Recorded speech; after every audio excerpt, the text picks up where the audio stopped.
In our fast-paced world, how often do we take the time to live in the moment and enjoy what we have and where we are? This is a story of how I, Daniel Wolfert, learned to appreciate the simple pleasures in life. When I was in grade school, I was often sent to the principal's office for misconduct. Not malicious mischief, mind you, but highly imaginative pranks and practical jokes. One day a note was sent home to my mother with the observation, "Daniel suffers from an excess of imagination which often leads him into disruptive behavior." Another aspect of my personality is that I've always been a goal-oriented person. I used to joke that I was so goal-oriented, I even had goals to get more goals. When you're a goal-inclined person with lots of imagination, it's easy to be constantly looking forward and envisioning new things and experiences you want to bring into your reality. For years, I used dissatisfaction with my current reality to motivate me to work hard towards establishing a new one. I thought this alternate reality would be better and bring me more happiness. The strange thing is, once the newness of the new reality wore off, which it quickly did, I felt dissatisfied once more and had to begin the whole process again. When I was a kid, my family was always on a tight budget. We had the necessities, but not the luxuries, which made travel and vacations a non-reality. As a result, I longed to see the greater wide world in all its magnificence. Not only the wonders of nature, but to experience sophisticated big city life and what it was like to be wealthy. I imagined it must be incredibly exciting and super glamorous. Years later, when I was working for the television program USA Corporate Profiles, my wish was granted.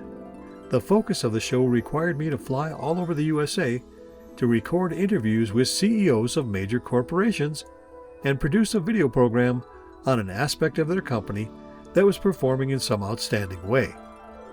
As a result, I was often picked up from the airport by limousine and then tucked comfortably into a luxury hotel with the finest amenities. At first, it was very exciting to be treated like a VIP. I marveled at how huge and well-appointed the hotel suites were and frequently dined on the finest cuisine in world-famous restaurants. When work was done, I explored the nightlife of the great metropolitan centers with a relish. After a time, though, it all just became routine, and I tired of the phony airs and snobbish attitudes the people in these circles put on. When it came time for me to take a vacation, I puzzled over how I wanted to spend it. Since my work life consisted of luxury hotels, limousines, fancy restaurants, and snobs, this seemed fairly dull to me. I decided instead to experience freedom from all that. I packed up my motorcycle with a small tent and a few items of clothing. I pointed my front tire toward the open highway, twisted the throttle, and sped out with no reservations and no itinerary.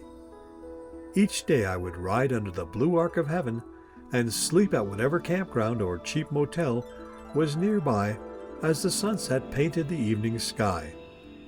My meals consisted of cuisine from whatever mom and pop diner was closest to my resting place. When you're on a solo motorcycle trip, you have lots of time to think. I can't speak for others, but there's something about gliding down the highway surrounded by nature that puts me into a highly meditative state of mind. My focus is in the moment, and as long as the weather is fine, I'm enjoying that moment immensely.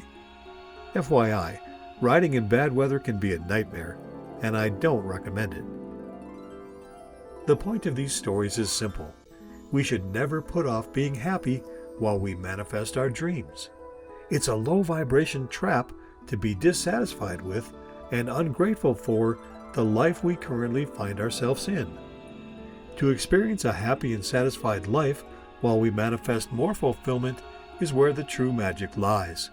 Therefore, we must stop relentlessly looking towards some future attainment where we think happiness will be found, and we must enjoy and appreciate the present moment we find ourselves in. A wise person said, "A happy life is a string of happy moments.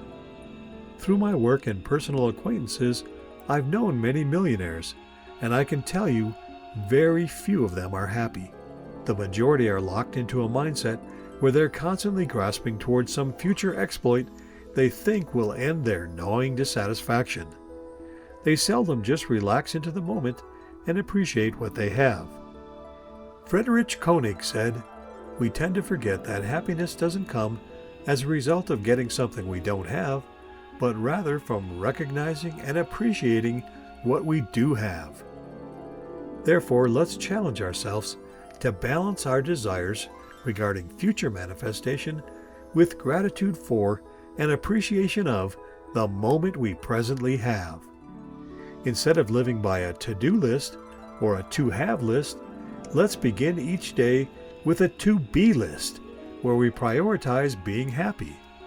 Let's ask ourselves what approach to our day will bring us the most enjoyment and fulfillment. Let's look for and celebrate with gratitude whatever we have that brings us joy in this magic moment, right here, right now.